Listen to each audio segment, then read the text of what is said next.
بسم اللہ الرحمن الرحیم. محترم جناب پروفیسر ڈاکٹر خالد تقویر صاحب، خالد فاروق صاحب، جناب اکرم ازم صاحب، اللہ رکھا سیاح صاحب، صحافی حضرات اور معزز محترم شکر گزار ہوں اور ایسوسیشن کا اور آپ سب کا کہ مجھے اس قابل سمجھا اور میری اتنی تعریف کر دی ادب کے حوالے سے. گرچہ گزشتہ کئی سالوں سے ادب کے ساتھ وہ تعلق نہیں رہا جو پہلے کبھی ہوا کرتا تھا. بھارت آپ نے یاد تازہ کر دی، نیا جوش اور بلبلہ عطا کر دیا، اور اس کے لیے تقریب کے لیے میں آپ سب کو مبارکباد پیش کرتا ہوں. اس میں کوئی شک نہیں ہے کہ ہم سب لوگ بڑی تیزی کے ساتھ کتاب سے دور ہوتے جا رہے ہیں، جبکہ کتاب کے ساتھ ہمارا حیث القوم ایک بنیادی تعلق ہونا چاہیے. کتاب بہت ضروری ہے. میں ایک مرتبہ آپ سب حضرات کا پھر تہ دل سے شکر گزار ہوں کہ آپ نے اتنی خوبصورت تقریب کا انعقاد کیا. مجھے یہ فرض سونپا گیا ہے کہ میں اپنے دوستوں محترم جناب اکرم ازم صاحب اور اللہ رکھا سیاح صاحب کی جو کتابیں ہیں شب کنارے اور مجھے کیمپس میں رہنا ہے اس پر کوئی تبصرہ کروں.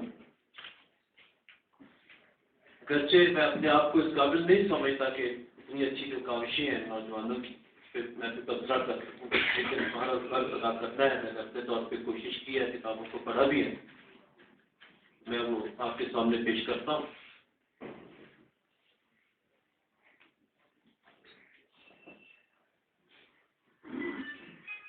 اکرم ازم کو میں ایک عرصے سے جانتا ہوں اور میرا اس سے تقریباً روز کا ملنا جلنا ہے، لیکن یہ بھی حقیقت ہے کہ میں اسے آج تک نہیں جان سکا. اس کے ظاہر کے اکرم ازم سے اس کے باطن کا اکرم ازم زیادہ متنوع بھی ہے اور پر اثرات بھی. اس کا ظاہری روپ ایک بے فکرے اور یار باش نوجوان کرتا ہے. اس کے کہنوں میں کھنت اور چال میں باغپن ہے. یہ کچھ لباس بھی ہے اور کچھ مزاج بھی. لیکن میں نے جب بھی اس کی خوبصورت آنکھوں میں جھانکا تو مجھے ان آنکھوں میں بسی بے کراں اداسیوں نے کوئی اور ہی افسانہ سنایا. یہ اداسیاں درد کا عنوان ہے جو قدرت کسی خوش قسمت انسان کو ہی ہدیت کرتی ہے. یہ درد انسانیت کا درد ہے جو اسے کسی حرمان نصیب کو دیکھ کر تڑپا دیتا ہے. اس کی تمام صلاحیتیں ظلم، جبر اور معاشرتی استحصال کو نیست و نابود کرنے کے لیے بے قرار رہتی ہیں، جو محبت کا علمبردار ہے اور جو کسی قسم کی بھی تبریک کا قائل نہیں ہے. حسن سامعین، اکرم ازم میرے شہر کا اثاثہ ہے. میرا اس سے تعلق جیسے میں نے کہا 2 دہائیوں پر محیط ہے اور یہ شعر و سخن کے رستے کا ایک جانا پہچانا مسافر ہے. اکرم ازم معاشرتی اقدار پر گہری نظر رکھتا ہے اور اپنے وجدان کو متوازن انداز میں بیان کرتا چلا جاتا ہے. جستجو اس کی طبیعت کا خاصہ ہے اور یہ فطرت کو بہت قریب سے دیکھنے کا تجربہ رکھتا ہے. جیسا کہ وہ اپنی کتاب میں لکھتا ہے، یہ بوئے گل یہ انادل کی نغمگی کیا ہے، یہ بوئے گل یہ انادل کی نغمگی کیا ہے، ہوا کے دوش پہ یہ تنکوں کی زندگی کیا ہے. اسی طرح اکرم ازم کی طبیعت محسوسات کی نعمت سے مالا مال ہے. وہ نہ صرف سارے جہاں کا درد محسوس کرتا ہے بلکہ اس درد کو بانٹنے کا جذبہ بھی رکھتا ہے. گریں گے جو بھی شجر سے وہ برف دیکھیں گے، گریں گے جو بھی شجر سے وہ برف دیکھیں گے، جہانے درد میں ایک دل شکستگی کیا ہے. اور پھر وہ معاشرتی اقدار کی زبوں حاجت سے مایوس بھی نہیں ہوتا اور اقبال کی طرح نوجوانوں کو امید افزا پیغام بھی دے جاتا ہے. خزاں چٹے تو عزم ہم بھی دیکھ لیں آخر، خزاں چٹے تو عزم ہم بھی دیکھ لیں آخر، کسی بہار میں زخموں کی تازگی کیا ہے. اکرم ازم جذباتی بیانات و احساسات کی دنیا میں بھی رہتا ہے مگر کبھی اپنی حدود و قیود سے باہر بھی نہیں نکلتا اور بڑے پن کا مظاہرہ کرتے ہوئے اس بات کا برملا اعلان بھی کرتا ہے جگنو کی خواہش میں کبھی تم سوچ نگر میں مت جانا، جگنو کی خواہش میں کبھی تم سوچ نگر میں مت جانا، عزم کبھی نہ آئیں گے تمہیں اتنی دور بچانے دو۔ اسی طرح اکرم اعظم کسی قسم کا جبر بھی برداشت نہیں کرتا، اور جو ظلم کو سہتا ہے بغاوت نہیں کرتا کہ رشتہ منافقت سے بہت دور ہے، حتیٰ کہ وہ تو محبوب کی بے وفائی کا بھی برخلا اعلان کر جاتا ہے۔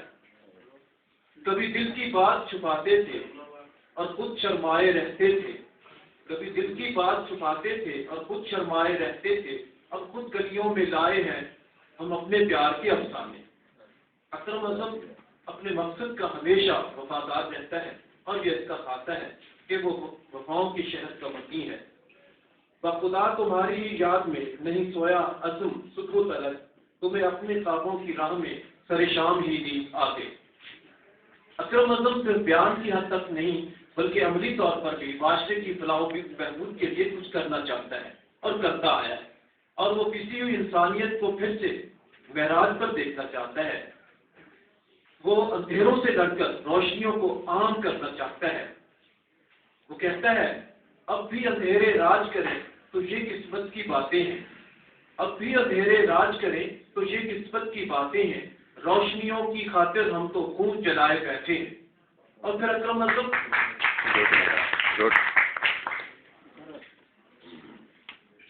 اب بھی اندھیرے راج کریں تو یہ قسمت کی باتیں ہیں، روشنیوں کی خاطر ہم تو خون جلائے بیٹھے ہیں۔ اور پھر اکرم اعظم معاشرے میں باہمی اتحاد کے فروغ کا شدید خواہاں بھی ہے، اور یہ کہتا ہے کہ اسی میں انسانیت کی بقا کا راز بھی مضمر ہے۔ پھول جو ڈالی پر رہتے ہیں وہی بہار کی زینت ہے، پھول جو ڈالی پر رہتے ہیں وہی بہار کی زینت ہے، کتنے تارے ٹوٹ کے اپنی شان گنوائے بیٹھے ہیں۔ اکرم اعظم لیڈرشپ کے فقدان اور اپنے رہنماؤں کی منافقت کا نوحہ خام بھی ہے، اور اسی کو معاشرے کی سبوحالی کا سب سے بڑا سبب گردانتا ہے۔ ایک تو کہ میرے روبرو پھر بھی اندھیرا چار سو، ایک تو کہ میرے روبرو پھر بھی اندھیرا چار سو، یہ چاند تو ویسا ہی ہے آنکھیں میری کہلا دیں۔ اکرم اعظم عوام میں شعور کی بیداری بھی چاہتا ہے، اور اپنی فکر سے لوگوں کو جھوٹے رہنماؤں کی قید سے آزاد دیکھنے کا خواب بھی دیکھتا ہے۔